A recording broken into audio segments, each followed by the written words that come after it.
and all teachers, my dear friends, good morning to all. My name is Sai Varshini. I am studying in 7th class B section.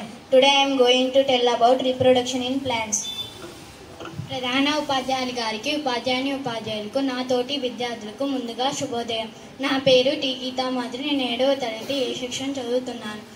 నేను ఈరోజు చెప్పబోయే శాఖీయ ప్రత్యుత్పత్తి. The production of new individuals from their parent is called reproduction. Vegetative propagation is a mode of reproduction in plants.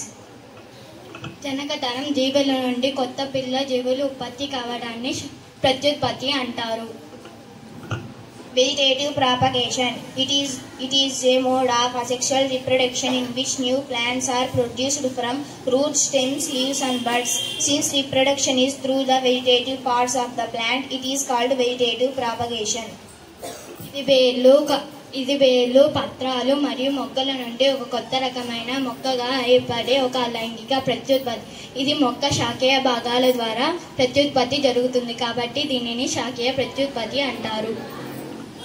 Cut a branch of rose or champa with a node. This piece of branch is termed a cutting. Bury the cutting in the soil. Water the cuttings every day. Roots to come out and new leaves to arise. కణుపుతో కూడిన సంపంగి లేదా గులాబీ మొక్కలు తీసుకోండి. కాండాన్ని కత్తిరించండి. కత్తిరించిన భాగాన్ని ఛేదనం అంటారు. ఈ ఛేదనాన్ని అల్లో పాతండి. కొన్ని రోజుల పాటు క్రమం తప్పకుండా నీరు పోస్తూ ఉంటే వేర్లు బయటకు వచ్చి కొత్త పత్రాలు ఏర్పడి ఒక కొత్త మొక్కగా ఏర్పడుతుంది. Take a fresh potato. Observe the scales on it with the help of a magnifying glass.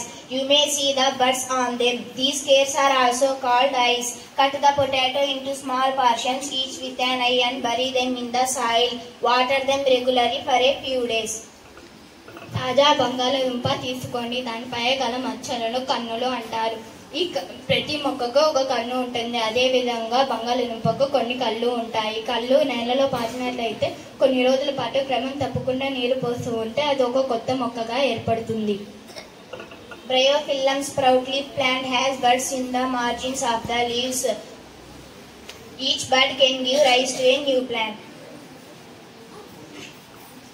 రణపాలు పత్రం అంచుల్లో ఆకుతడి కలిగి ఉంటుంది. ఈ ఆకుతడి నేల మీద పడినట్లయితే అది ఒక కొత్త మొక్కగా పెరుగుతుంది. Some plants rise to a new plant. Sweet potato and dahlia are examples. వేర్లు బయటికి వచ్చే కొన్ని మొక్కలు ఉన్నాయి. డాలియా, చిడకల దుంప వీటికి ఉదాహరణలు. ఇంతటి అవకాశం ఇచ్చినందుకు ధన్యవాదాలు. Thank you for